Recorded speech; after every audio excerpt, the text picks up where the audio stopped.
Olá, pessoas, todos jóia? Espero que sim. O assunto de hoje é análise fatorial exploratória. Na série de vídeos que a gente está fazendo de modelagem de equações estruturais, a análise fatorial não teria como ficar de fora, né? Talvez é o primeiro assunto abordado aí, os principais manuais de SEM. Eu já gravei vídeos sobre análise fatorial aqui no canal, inclusive de um artigo meu. Quem quiser dar uma olhada, vê no card aí que eu vou deixar acima. E esse vídeo aqui, ou série de vídeos, eu não sei se vai ser só um, vou estimar aqui o tempo, talvez eu corto ele em mais vídeos, dois ou três. Essa série de vídeos tenta ser um pouquinho diferente do que eu já gravei, certo?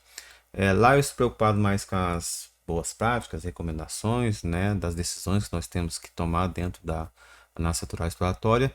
Aqui nesse vídeo, ou nessa série de vídeos, eu estou preocupado um pouco mais com o racional, né, qual que é a lógica dos cálculos por detrás.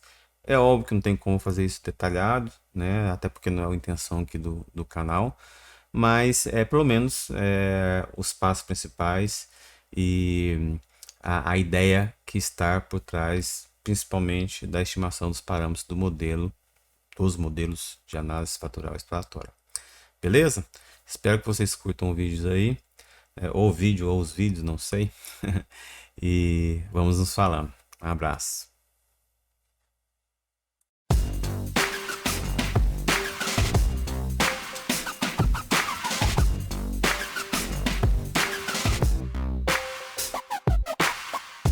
E aí, galera? Todo mundo joinha, né? Espero que sim. Vamos começar um vídeo aqui sobre análise fatorial exploratória. Eu já gravei vídeos sobre o assunto aqui no canal, tá? Segue aí o card para vocês derem uma olhada. E o vídeo que eu gravei foi no contexto do artigo que eu publiquei sobre boas práticas na EFA, né? Vamos resumir assim, EFA, porque toda hora eu tô falando um termo grande, vai travar a língua, né? Então, assim, eu já gravei aqui o vídeo sobre EFA, mas lá eu estava preocupado com outras questões, né? Aqui nesse vídeo eu estou preocupado mais com o racional dos cálculos, certo? Não vai ter como eu detalhar passo a passo e tantas formas de estimar que nós temos aí, né? Os fatores, as cargas fatoriais, mas é só para a gente ter uma visão geral, uma ideia geral, né, do que o software faz por detrás, beleza? Então, essa que é a ideia desse vídeo e talvez, né, de mais um ou dois vídeos, porque eu não sei como vai ser o tempo aí. E se tiver muito longo esse vídeo, eu vou acabar cortando ele mais em uns dois. Por quê? Porque eu quero fazer desenvolver com vocês um, dois exemplos na mão mesmo. Não é bem na mão não, né? Mas, enfim, mostrando alguns passos que a gente não sabe ou a gente não conhece quando a gente está rodando no software, certo? Então, o que nós não vamos ver aqui, tá? Nós não vamos ver aqui definições, objetivos, nem os tipos da EFA, certo? Então, não vou fazer distinção aqui, né, entre análise fatorial exploratória ou análise fatorial confirmatória, tá? É, eu também não estou muito preocupado da diferença entre PCA e EFA, né, análise de componentes principais e análise fatorial exploratória, certo? Não vou falar sobre práticas correntes, as melhores recomendações relacionadas com as principais decisões da EFA, né? Como por exemplo, o tamanho de amostra, matriz de correlação, qual que é melhor, qual que eu devo usar, em quais circunstâncias, né? Os métodos de extração, qual tipo de método de extração tem que ter, dado o tipo de dados né, que eu tenho em mãos, retenção fatorial, melhor oblíqua, ortogonal, desculpa, método de rotação, né, oblíqua, ortogonal, ou até mesmo retenção fatorial, que talvez é uma das principais decisões dentro da EFA, né? Se eu vou usar eigenvalue maior que um, o critério de Kaiser, análise paralela, método RU, enfim.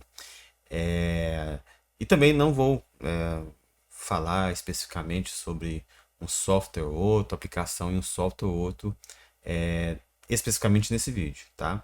Aí, professor, então você não vai fazer nada. Você não vai falar nada que é importante sobre a EFA. Não, é porque eu não vou falar. Porque tudo isso aí tá gravado nesse vídeo aqui que vocês estão vendo, certo? Eu já fiz um artigo sobre análise satural exploratória, recente agora, tá? Foi publicado. E lá você tem todos esses assuntos tratados na introdução, né? Na contextualização. E depois detalhado num exemplo prático no software que para mim é o melhor de análise satural exploratória, que é o Factor, certo? Então tá tudo lá. Então tem a série ali de tem um primeiro vídeo que trata essa parte toda conceitual em torno de 30 minutos, 28 minutos, 30 minutos. Aí depois tem a série de dois vídeos destrinchando o exemplo, dois exemplos na verdade, dois exemplos no Factor, tá? Então assim, tudo isso que a gente não vai tratar aqui é super ultra importante, só que vocês têm material para isso, tá? Eu estou preocupado agora, mas é com o racional por detrás desses cálculos, beleza? Tá? De alguns cálculos, não todos, né? Alguns pequenos cálculos, porque o processo de, né, computacional aqui ele é intenso, envolve muitas questões matriciais, enfim, então não é o nosso objetivo aqui, né? É ser um pouco mais prático, mas eu sempre falo e sempre ensino meus alunos, sempre, né, coloco isso como um padrão aqui no meu aprendizado. Tem que entender que o software está fazendo também, não é só ir lá e apertar o botão, não. Beleza? Essa é a ideia, tá? Para a gente entender o que o software está fazendo. Beleza? Como de costume, tá? Eu vou indicar algumas literaturas. Talvez a principal, que eu gosto muito, é o capítulo 2 aí, do Brown.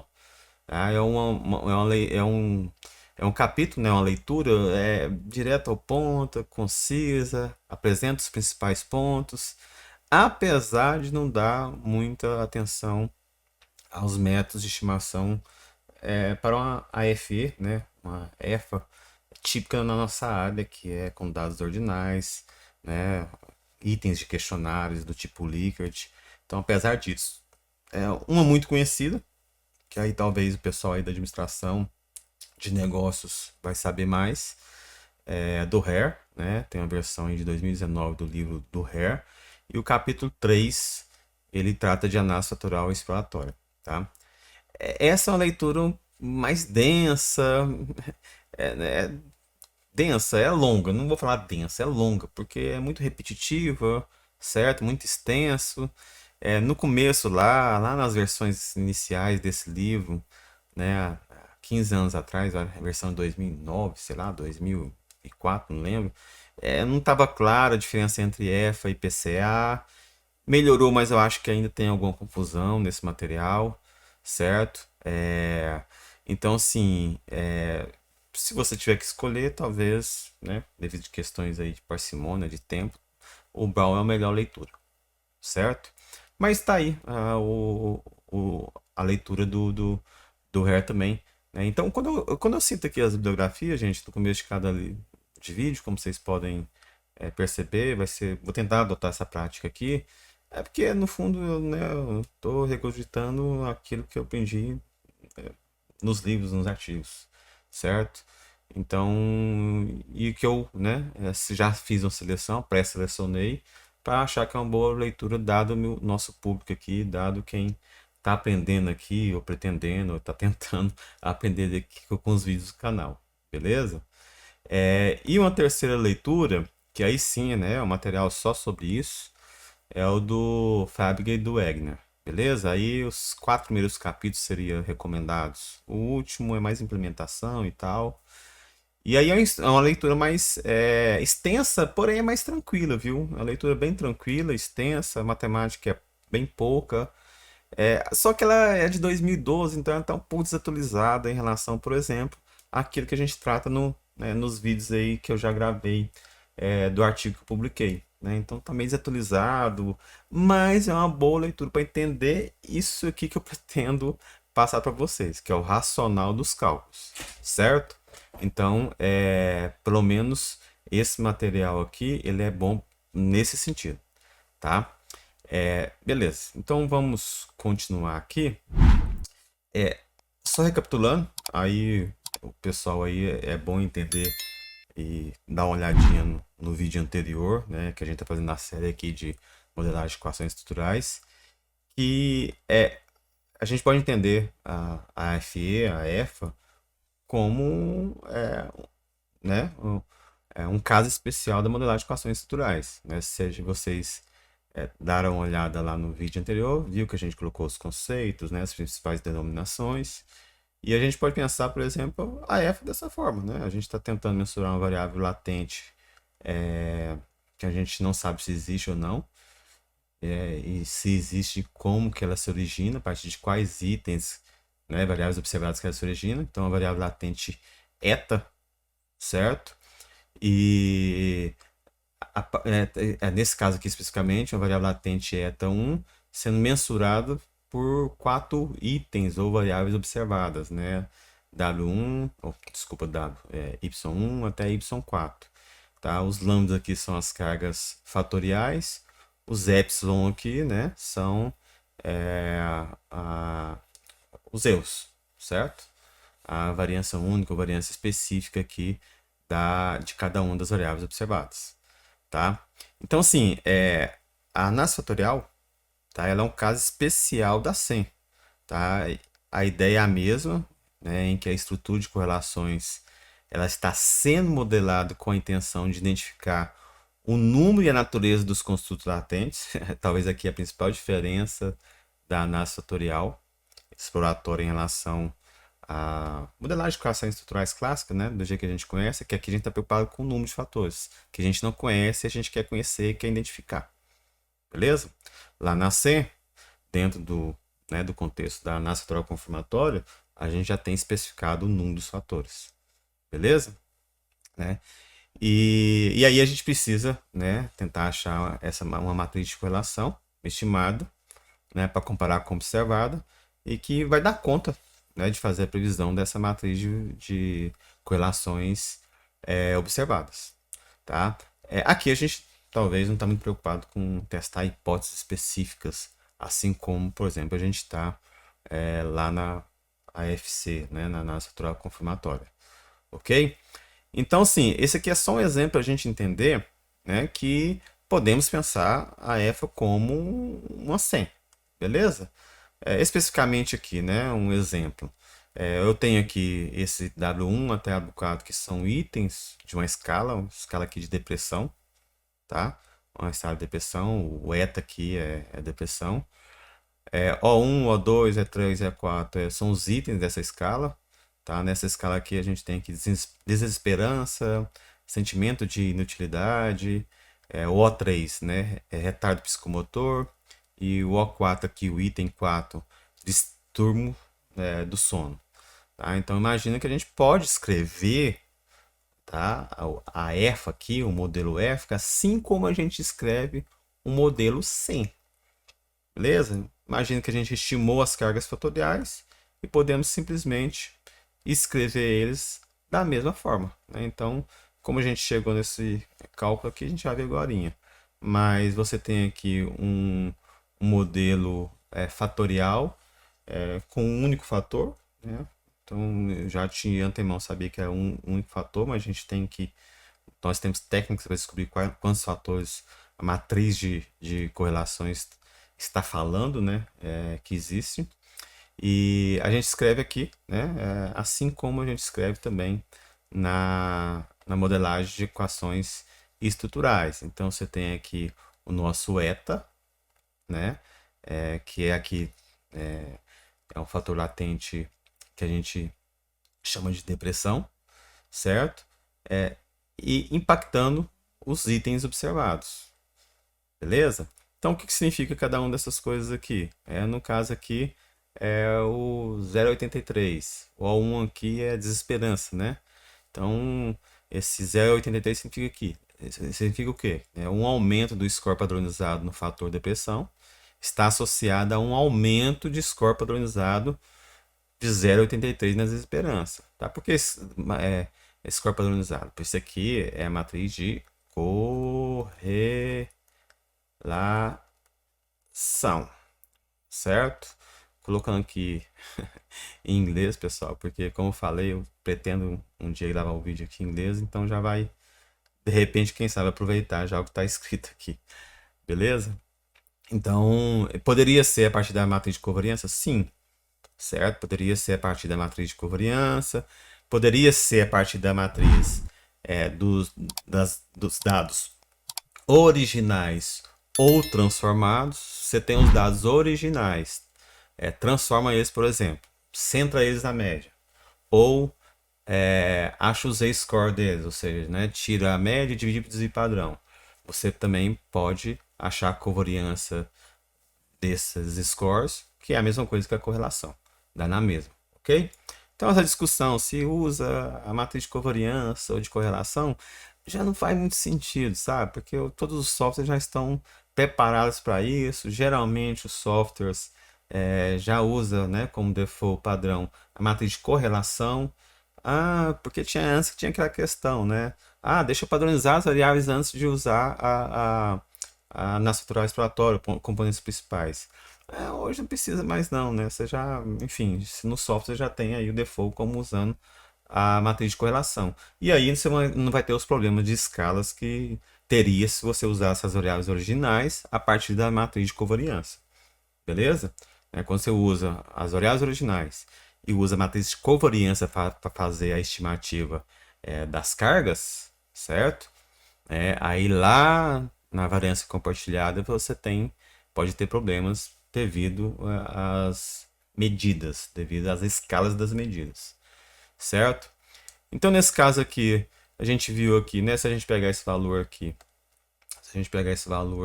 né, e elevar ao quadrado, 0,83 ao quadrado, vai dar em torno aí de mais ou menos 0,55%, certo?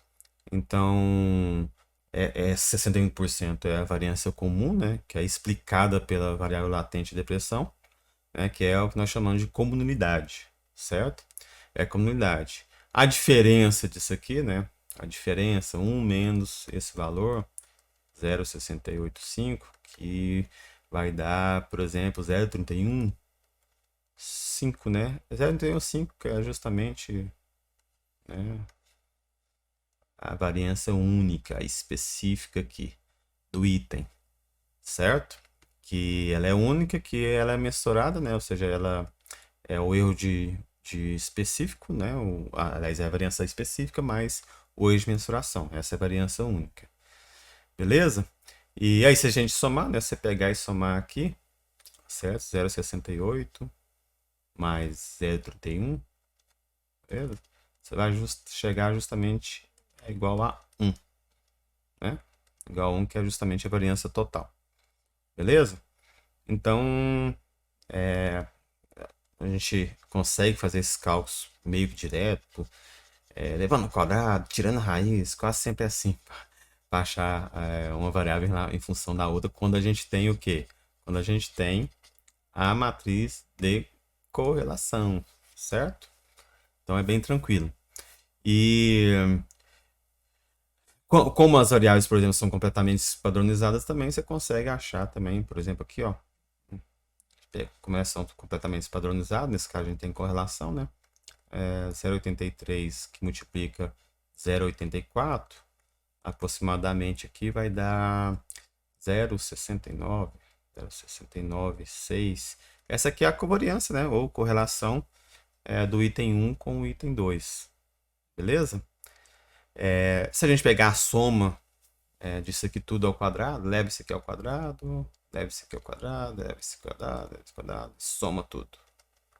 Aí soma tudo aqui, ó. Somou tudo. Aí você vai achar o que? Você vai achar o que nós chamamos de variância total, né? O eigenvalue. A gente vai ver lá o que é o dado agora, que é a variância total. Variância total estimada pelo componente, né? Pelo componente ou pelo fator, aqui, tá? Pelo fator. A variância total estimada pelo fator. Nesse caso aqui, se a gente levar tudo ao quadrado e somar aqui, vai dar 2,50 e 79. certo? Deixa eu melhorar isso aqui, né, gente? Como eu já falei para vocês aqui, eu não gosto de escrever no PowerPoint de jeito nenhum. Tô arranjando um jeito aqui de, quando eu precisar escrever, não usar o PowerPoint. Vamos ver se vai dar certo. Deixa eu colocar aqui. Deixa eu colocar aqui a caneta. Então, né, somando tudo isso aqui, 2,57,9, né? É a soma disso aqui tudo. E essa é a variância total. Né? Aí como você pega, por exemplo, né, que nós temos 4 itens aqui,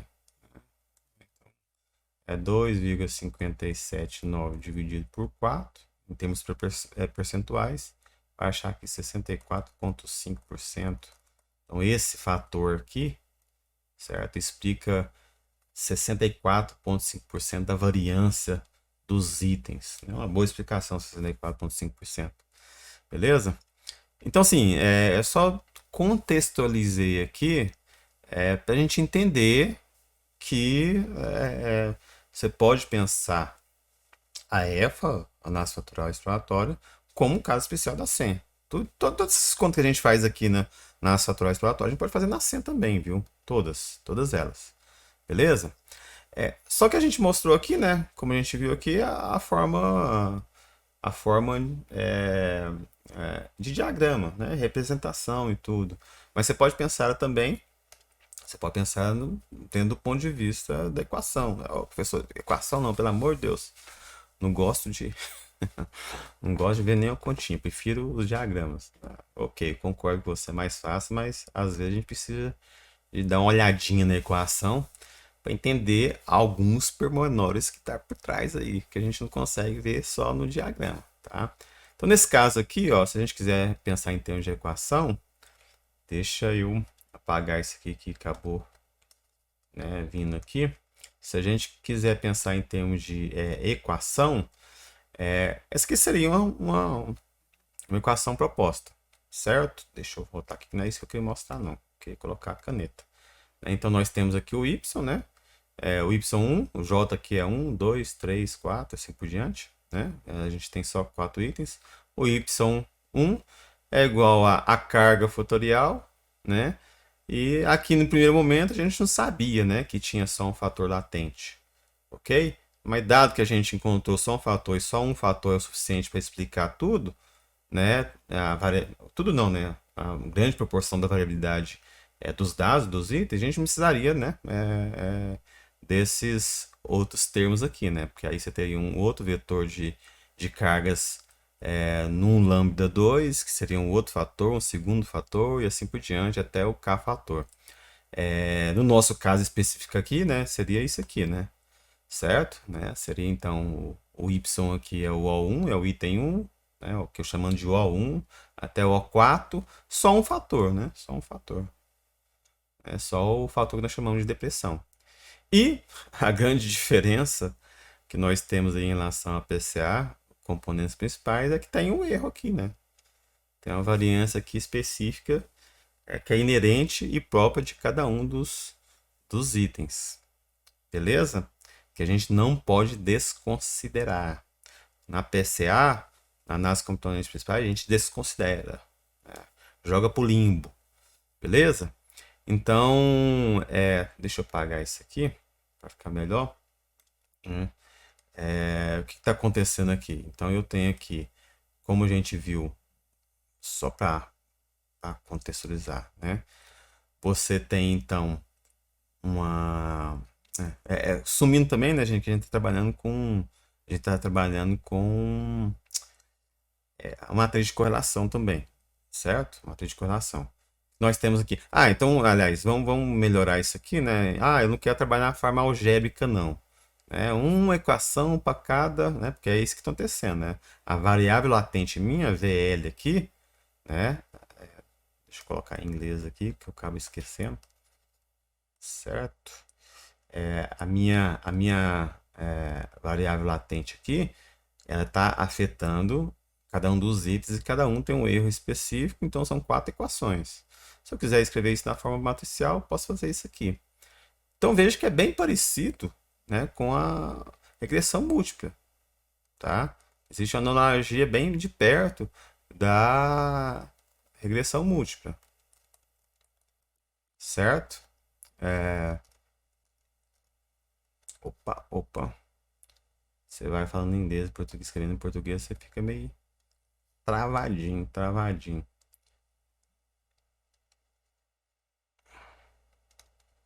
Certo? Existe uma analogia. Na regressão núcleo a gente tem um y, né? Tem um y, aí tem. Já que aqui é padronizado, então não tem intercepto. Quando as variáveis são padronizadas, não tem intercepto é zero. Aí aqui a gente tinha um vetor de beta, né? E aqui era o x, certo? Mais o erro. Beleza? Então é algo bem parecido. Só que sim, tem uma diferença fundamental que faz toda a diferença. Que é o seguinte, né? Que na, na regressão múltipla eu tenho o y e tenho o x, né? Certo? E aí o que eu vou estimar? Vou estimar apenas o vetor beta. Nosso caso aqui, se for pensar em termos de analogia, seria o vetor de cargas fatoriais. Se na minha regressão aqui, na meu modelo fatorial, certo? Se no meu modelo fatorial eu fixo o meu θ, que em termos análogos seria o meu x na regressão múltipla, tá? Ou seja, se eu coloco na esperança de, no caso, y dado x, né? Ou seja, que eu conheço x, então isso aqui é fixo, certo? Aí seria bem parecido com a regressão múltipla. Aí seria algo bem parecido com a regressão múltipla. Mas não é o caso, né? Não é o caso. Na análise fatorial, o que acontece? Na análise fatorial, eu não sei os parâmetros, né, que eu quero encontrar, as cargas fatoriais, os pesos da regressão, por exemplo, por analogia. Eu também não sei, não tenho a medida da minha variável latente e também não tenho o erro, certo? Então, é algo um pouco mais complicado do que na regressão múltipla. Se eu quiser, só que é o seguinte, lá na regressão múltipla, né, para a gente definir o método de estimação e aplicar o método de estimação, geralmente por LS, linhas quadradas ordinais, você faz várias hipóteses para você definir e chegar no método, né, no estimador, né? Seja ele na forma escalar, a equação ali dos betas, ou na forma matricial e tal.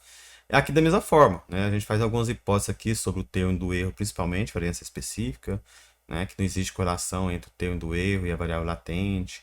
Não existe correlação entre um erro I, né? A variância única e a variância, outra variância do outro fator, certo? Então, sim, existem algumas outras hipóteses. Não existe, né, no caso aqui, modelo fatorial também, na PCA, por exemplo, em alguns métodos de estimação da EFA, que não tem correlação né, entre os fatores ortogonais, beleza? Então, você aventa algumas hipóteses aqui para você chegar no estimador, tá? Especificamente aqui no modelo F, né, a gente chega nessa equação aqui, ó. Na verdade, não é essa equação. Isso aqui, na verdade, é uma equação, mas na forma matricial, tá? E você chega aqui a partir de algumas hipóteses, a partir de algumas ideias por trás aqui. Você só chega aqui, ó, esse sigma aqui, tá? É uma matriz de... Sigma aqui é a matriz de correlação de P por P, certo? De P por P, onde que o P é o número de itens, no caso nosso aqui são 4, beleza? São 4. E aí você tem uma matriz lambda, lambda de y seria, né, a matriz de cargas fatoriais. De quê? De P por M. De P por M. Beleza? M aqui no caso número de fatores, no nosso caso aqui é só 1, né? P por M. Então, essa psi aqui, tá? É a matriz de correlação M por M, beleza? Que o número, M é o número de fatores, né? Nesse caso nosso aqui a gente tem só um fator. Então seria a correlação entre o fator, que não sei, sei lá, 0,8, beleza? Entre ele e o outro. Ele e ele mesmo, na verdade, como é 1, né? Ele e ele mesmo é 0 aqui, né? É 0, 0, 1. Então aqui nem tem, né?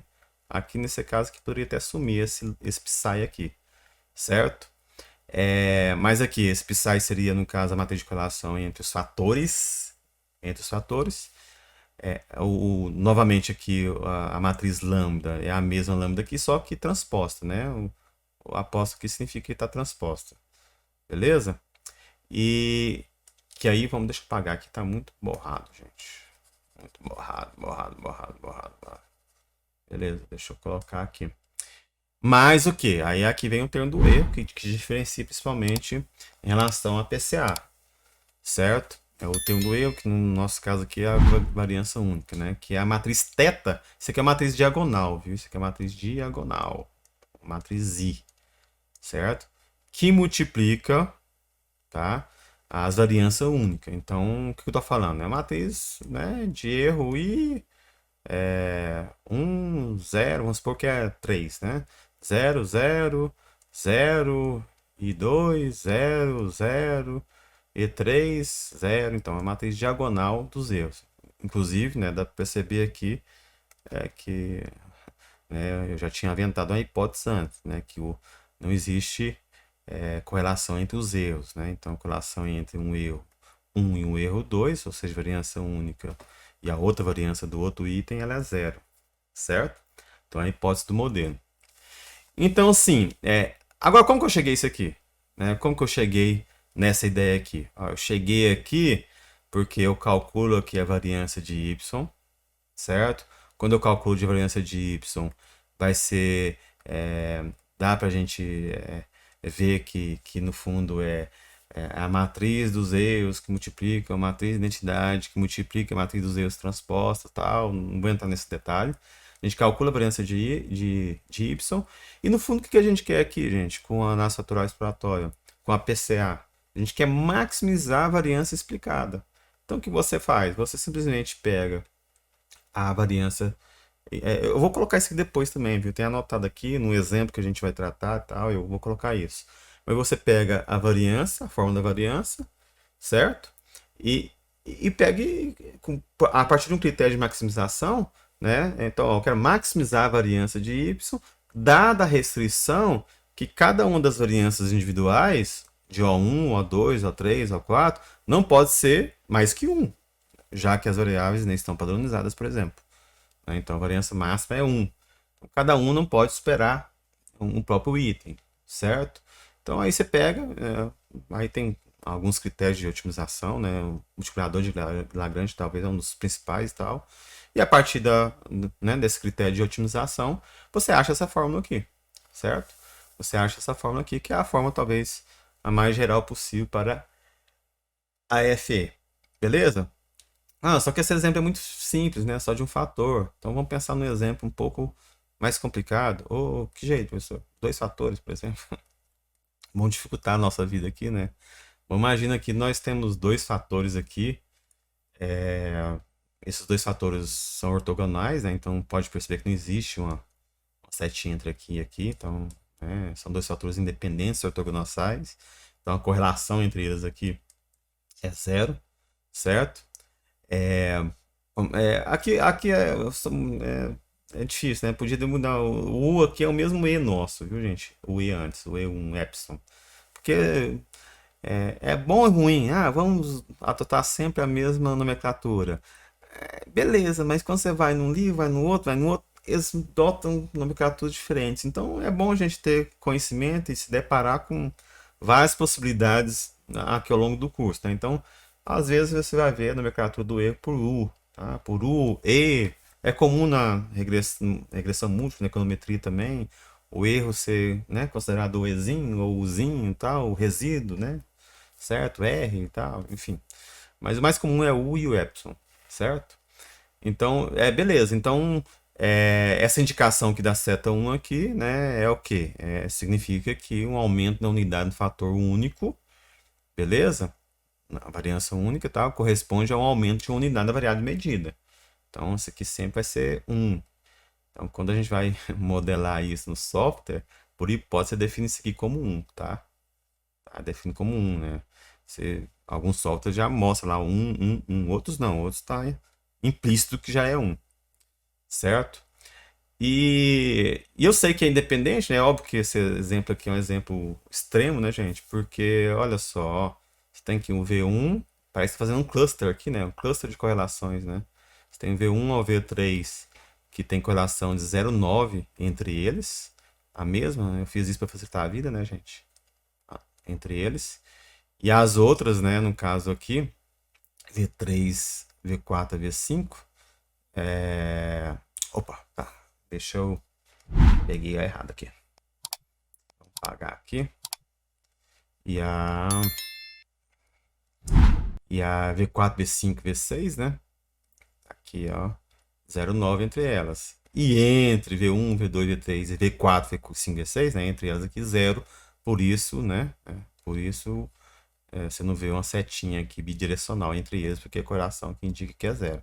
É óbvio que é um valor extremo, certo?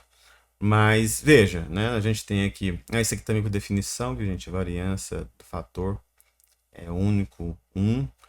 Alguns softwares você vai ver lá no diagrama 1 e tal. Outros não, principalmente quando você está trabalhando por rotinas de programação, né? Por códigos, está implícito que já é 1, a não ser que você mude ou dá informação que você não quer setar a variância 1, mas pelo menos uma carga fatorial a 1, enfim. O fato das setas aqui também, né, serem aqui pontilhadas, como você pode ver, significa que não existe influência do fator comum para o item 4. A medida, né, a variável medida 4, nem a 5 nem a 2, certo? Nem a 5 nem a 2. Então, isso aqui é uma hipótese também do modelo, que nesse caso a gente... na verdade, não é a hipótese do modelo, essas cargas existem, certo? Mas do ponto de vista conceitual, elas existem, elas são estimadas, beleza? As cargas fatoriais. Só que do ponto de vista conceitual, a gente definiu que não tem essa relação. Está pontilhada porque ela existe, mas o que eu espero é que o fator comum influencia, no caso 1, né? O fator comum 1 só influencia a variável medida 1, 2 e a 3. Beleza? Aqui tá errado, né? Aqui não é 2, é 6. Mais um erro que eu encontrei. Tem outro erro na frente ali, tem que lembrar de falar qual que é. Tá, esse aqui é 6, certo? Beleza. E vamos que vamos aqui, tá? O que eu posso falar agora? Então, veja bem, tá? Veja bem. Então, é a mesma, essa aqui é o mesmo meu sigma lá, tá? Como eu falei, você vai ver outras definições em outros livros. Esse é o mesmo sigma meu. Então, eu tenho aquela, e o meu θ aqui é o mesmo o meu psi lá, né? Psi lá, certo? É o mesmo. O lambda aqui tá o mesmo, né? E aqui eu tô falando que é d de diagonal, é o mesmo meu θ lá, o epsilon, certo? Então a equação aqui, ó, é a mesma ali, ó. Então essa aqui é a mesma, não tem diferença nenhuma, beleza? Só tô usando outras letrinhas, beleza? Outras letrinhas. Isso por quê? Porque, por exemplo, no livro do Bauer define uma normativa dele, e lá no livro, por exemplo, do Fábrica e do Egner é outra, beleza? Então a matriz P, a matriz de correlação, ela é uma matriz, dentro desse exemplo que eu acabei de conversar com vocês, é o exemplo 2 que a gente está definindo. Tá? Ela é uma matriz desse jeito aqui, como a gente viu. Matriz que a gente tem 6 itens, certo? A diagonal é óbvio que é 1, que já é a matriz de correlação, certo? Então, a correlação da variável com ela mesma é 1, né?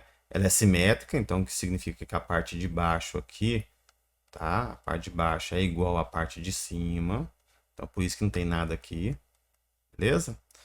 Então, a matriz P aqui, a matriz de correlação, nossa matriz sigma, é uma matriz de, como eu falei, P por P, tá? Uma matriz simétrica, matriz quadrada, beleza? De P por P, em que P aqui é o número de itens, 6 itens nesse caso aqui.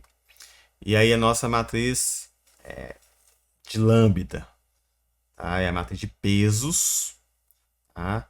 A matriz de pesos minha aqui vai ser o quê?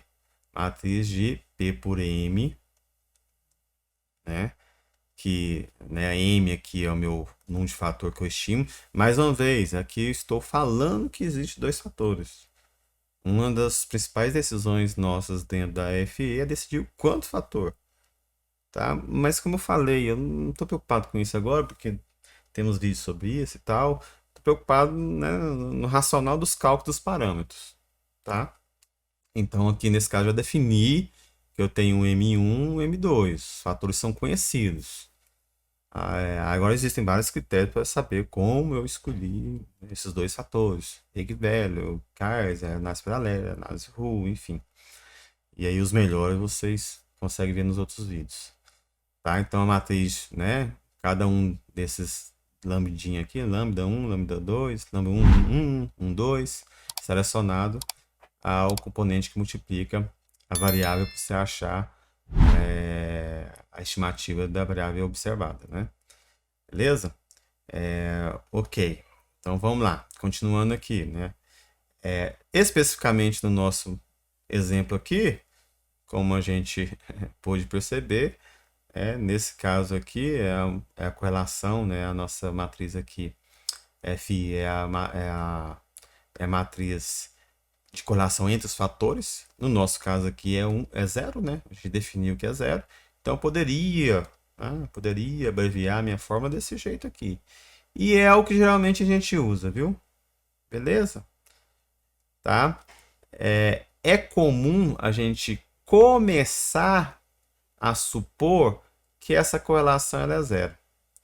Principalmente na análise fatorial exploratória. Por quê? Porque a gente supõe que ela é zero, facilita os procedimentos de cálculo, mas depois, na rotação, aí a gente deixa ele ser não ortogonal. A gente fala que, ó, a gente falou, estimou que é zero, mas a gente, na hora de fazer a rotação dos vetores, dos eixos, a gente deixa eles serem correlacionados.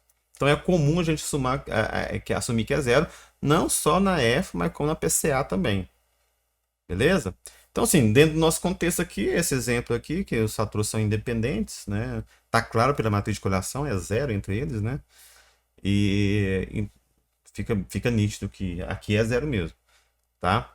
E aí, no caso, essa lambda aqui é a lambda transposta, né? Em vez de eu ter ela normal, né, nas colunas, eu tenho ela transposta, que eu fico o vetor, dois vetores, né, de vetores linhas aí dos lambdas, que seria, no caso, a matriz lambda transposta. E aí, às vezes, a gente vai ver também isso aqui, como, né, lambda, lambda linha, né? Algumas nomenclaturas colocam o Tzinho para indicar que é transposta, outra que é o aposto aqui, beleza? Só coloca aqui aposto. Então pode ser assim também, que você vai ver aí em outras bibliografias, tá? E aí a minha matriz diagonal, né? Minha matriz diagonal aqui, que é aquela que eu falei para vocês, tá? Essa aqui é os Zeus. No meu caso lá da outra nomenclatura é o epsilon, né? Epsilon 1, 1, o epsilon 2, 2. E aí a hipótese, no caso aqui no nosso é o U, né?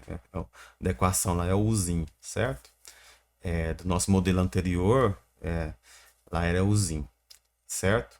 E aí a correlação entre um erro e o outro, né, uma variância específica e outra variância específica é zero. Por isso que é matriz diagonal, tá? Quando eu tenho isso aqui, ó, isso aqui ajuda muito em várias em várias situações da análise fatorial exploratória, enfim, da estatística de uma forma geral, né?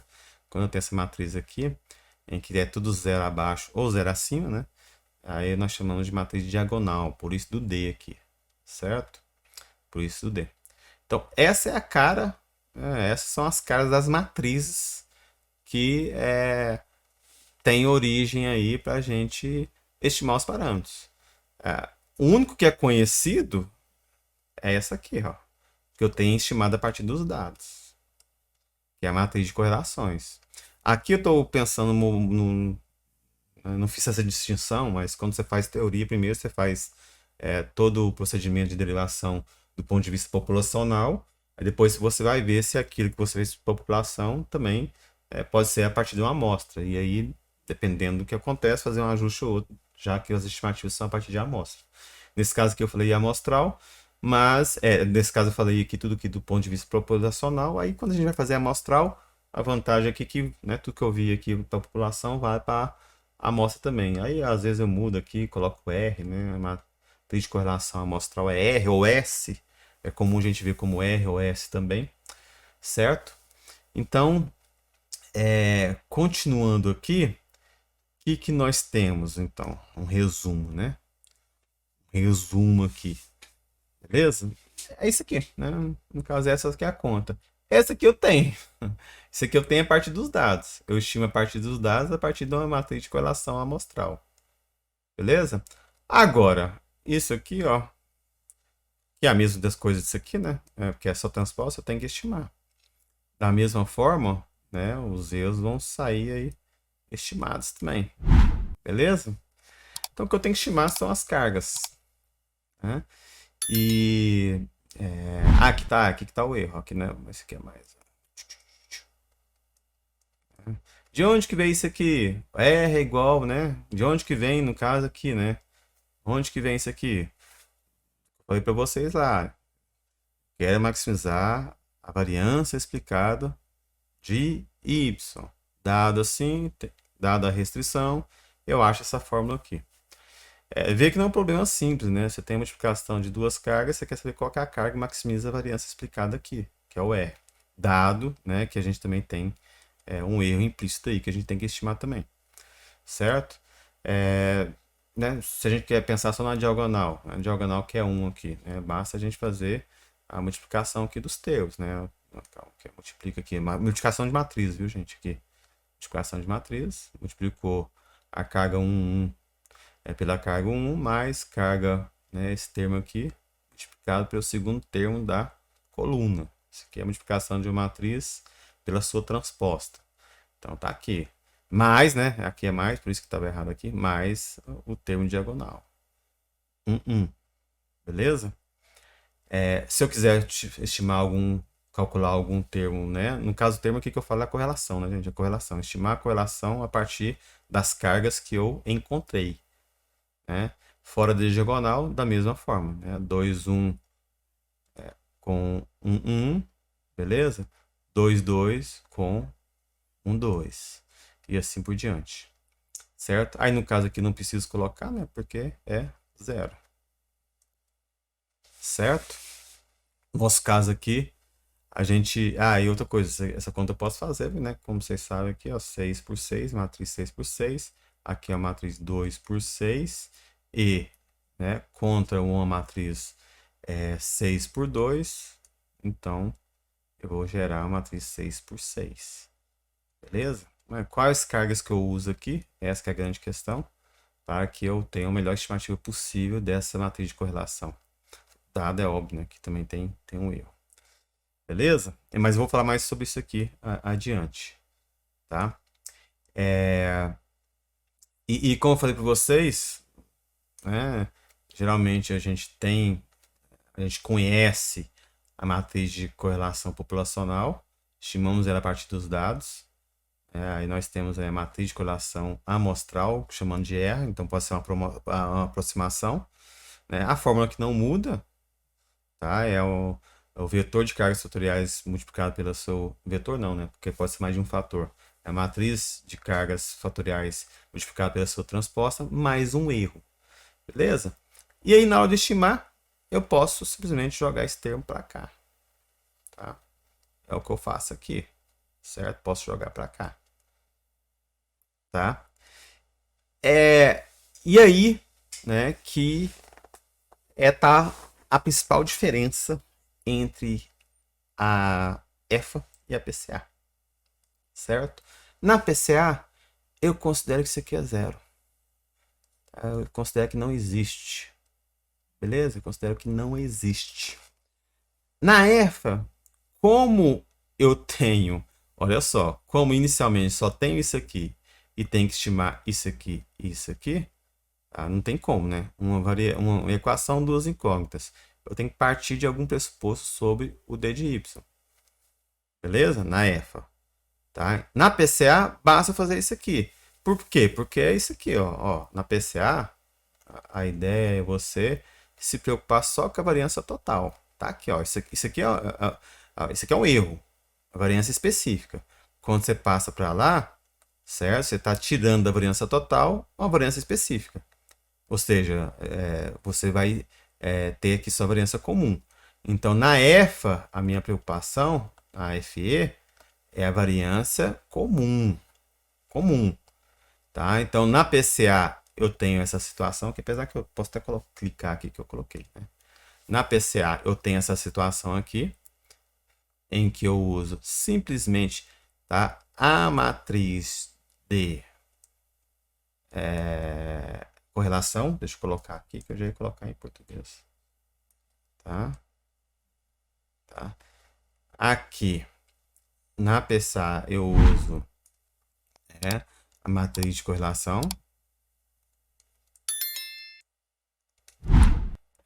Matrix. Certo? E na EFA, eu uso essa matriz aqui, ó. Deixa eu deixar especificar aqui na literatura, você vai ver, às vezes, certo? Essa matriz aqui, ó. Tá? Que é reduzida, certo? Correlation Matrix, certo? Então, da matriz de correlação amostral, quando você pega e estima essa variância específica e tira dela a variância específica, você tem a matriz de correlação reduzida. Como você estima aqui, por exemplo, essa variância específica? Existem várias formas. Por exemplo, você pode pegar o coeficiente de determinação da variável x, do item medido, né? No nosso caso aqui, dos dois exemplos, MV1 e MV6, ou anteriormente, O1 a O4. Pega cada um, regride contra os outros e acha o coeficiente de determinação, por exemplo. Certo? A partir daí você tem a variância compartilhada, né? O que um é explicado por todas as outras variáveis observadas no banco de dados, certo? No caso do banco de dados não, né? Naquele que congrega o fator, é óbvio. Com o fator. Ou outras formas, né? Você primeiro faz uma estimativa sem considerar isso aqui. Faz isso aqui, ó. Só faz isso aqui. Achou as cargas? Aí você vai chamar achar as cargas, né? Aí você vai multiplicar elas por ela mesmo, certo? Aí você pega e depois joga aqui. Aí no segundo momento você acha, né? Você tira da variância total, você tira a específica e você acha novamente as cargas ajustadas. Beleza? Então a diferença, aqui é PCA ou não, gente? PCA. A diferença básica da PCA e da EVA é essa. Uma principal. Existem algumas outras sutilezas, mas a principal é essa. Agora, de qualquer forma, essa equação aqui, ó, ela vale tanto para um como para outro. Beleza? Tá? Ela é o ponto de partida. Essa equação aqui, ela é o ponto de partida nosso. Beleza? É o ponto de partida nosso. Tá? Você esquece no primeiro momento a variância específica, acha as cargas, aí a partir das cargas você achou que você joga para encontrar matrizes reduzidas. Por exemplo, existem outras formas de achar. Tá? Existem outros métodos que baseados no LS, enfim, que a ideia não é na decomposição matricial, né? Que nós estamos falando de decomposição espectral, não é decomposição de matrizes. Beleza? Então é isso, pessoas. A ideia geral é essa. Depois, no próximo vídeo aqui, não sei se eu vou emendar na sequência aí, já colocar para vocês. Vou gravar depois, não sei quanto tempo ficou aqui. Quando ficou aqui. Já tem quase uma hora, não. Esse é outro vídeo. Tá? Vou mostrar dois exemplos aqui pra gente entender mais direitinho isso aqui. Beleza? Um abraço, espero que tenham gostado, gente. Se quiser receber mais do nosso conteúdo, se inscreva e ative o sininho. E não se esqueça de deixar o like. Até a próxima!